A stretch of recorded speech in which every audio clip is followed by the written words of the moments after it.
Hello. नमस्ते सबको। आज हम नया टॉपिक नहीं, जो पिछला वीडियो अपलोड किया था हमने दवा, दुआ और कर्म पर, तो मेरे हिसाब से उसमें कुछ और बताना थोड़ा बाकी रह गया था। तो आज हम उसका थोड़ा और आगे बताना चाहते हैं। और मेरा सबसे पर्सनली रिक्वेस्ट है कि प्लीज़ आप लोग एक बार मेरा वीडियो सुनिए, ध्यान से सुनिए, देखिए, लीजिए और सब्सक्राइब और लाइक ज़रूर से कर दीजिए। ये मेरा पर्सनल रिक्वेस्ट है आप लोगों से। तो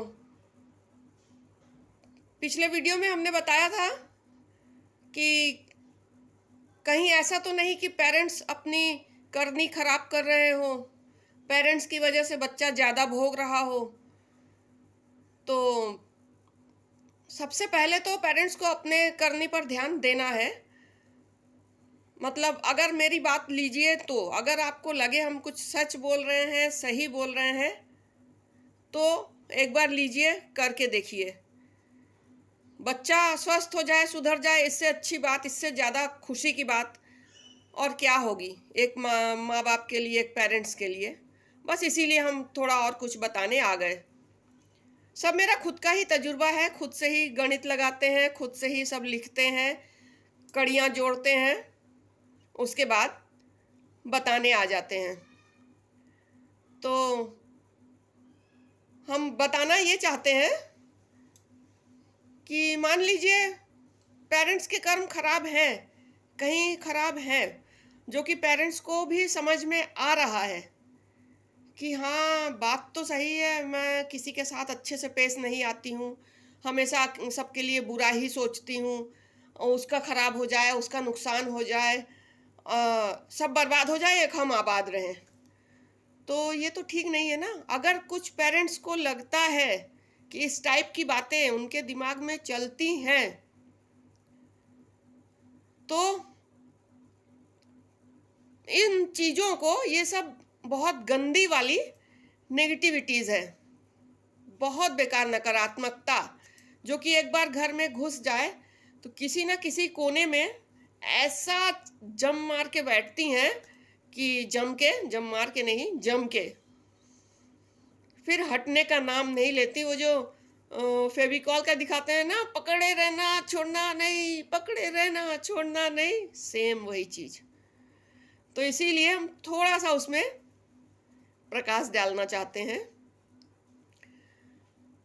तो मेरा कहना यह है कि अगर मान लीजिए किसी पेरेंट्स को लगता है कि हाँ मेरे कर्म तो खराब हैं, इतने दिन कभी हमने ध्यान नहीं दिया, लेकिन इसके कहने पर हम सोचने को मजबूर हो गए कि हाँ मेरे कर्म कुछ खराब हैं,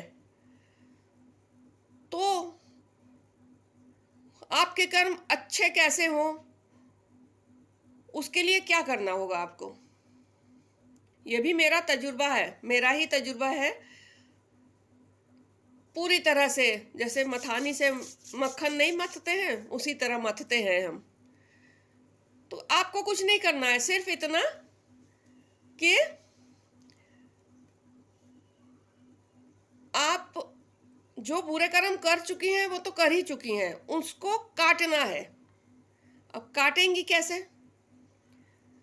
सिर्फ इतना कि उस दिन से आप अच्छे कर्म शुरू कर दीजिए, किसी के प्रति बुरा सोचना छोड़ दीजिए, किसी के प्रति मन में हिंसा, जलन, ईर्ष्या, द्वेष जो कुछ है, अब तुरंत तो इंसान नहीं खत्म कर सकता है, हाँ थोड़ा थोड़ा थोड़ा थोड़ा करके खत्म करिए। और सबसे मेन बात, परोपकार, तुरंत परोपकार लागू कर दीजिए। जहां से हो, जैसे हो, जितना हो, बड़ा परोपकार, छोटा परोपकार, बिना सोचे समझे परोपकार करना शुरू कर दीजिए। उससे भी बड़ा परोपकार है जानवरों को खिलाना, अन्न दाना, चाहे पक्षियों को खिलाइए, चाहे तालाब में मछलियों को रोज आटे का दाना दीजिए, चाहे कुत्तों को दूध, बिस्किट, रोटी, जो आपके समझ में आए। कोई बहुत ज़्यादा खर्चा भी नहीं है, लेकिन आपके सारे कुकर्म, बदकर्म सब धीरे धीरे धीरे धीरे कटते जाएंगे। कुछ ज़्यादा करना नहीं रहता है। ये सोच के तो परेशान होना ही नहीं है कि अरे बाप रे, मेरे तो इतने कर्म खराब है, मेरा बच्चा स्वस्थ रहेगा कैसे। कुछ सोचने की जरूरत नहीं है, बच्चा स्वस्थ रहेगा, हर हाल में स्वस्थ होगा। बस आप अपने को बदल दीजिए। बुरे कर्मों की जगह अच्छे कर्म करने लगिए। पहले तो आपके सारे बुरे कर्म कटेंगे, उसके बाद जाके आपके अच्छे कर्म आपके बच्चे को लगेंगे एज ए दुआ बनकर। उस वक्त धीरे धीरे धीरे धीरे बच्चा दवाइयों से और दुआओं से कब धीरे धीरे स्वस्थ होने लगा आपको पता ही नहीं चलेगा, और वो बच्चा एक दिन पूरा स्वस्थ होके घर वापस आएगा। ये मेरा पक्का चैलेंज है, तजुर्बे के आधार पर बोल रहे हैं हम।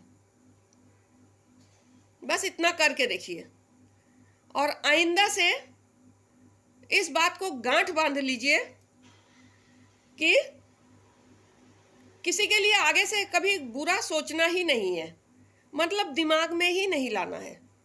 और स्वस्थ रहिए, खुश रहिए, स्वस्थ रहिए, मस्त रहिए, व्यस्त रहिए, आनंदमय जिंदगी बिताइए, खुशहालमय जिंदगी बिताइए। फिर देखिए जिंदगी जीना किसे कहते हैं, बच्चों का स्वस्थ रहना, हंसना, खिलखिलाना किसे कहा जाता है, तब देखिए। वीडियो अगर पसंद आए, अगर आप लोगों के लेने लायक हो तो एक बार ज़रूर लीजिएगा, हमें बहुत खुशी होगी। हाँ, ये पता है कि आके मेरी पीठ नहीं थपथपा पाएंगे आप लोग, क्योंकि हम नहीं मिलेंगे, लेकिन अपने आप में संतुष्ट रहिएगा आप लोग, यही मेरे लिए सबसे बड़ी खुशी होगी। बस इतना ही बताना था। अगली बातें, दूसरी बातें कुछ और दूसरे टॉपिक पर दूसरी वीडियो में। नमस्ते सबको।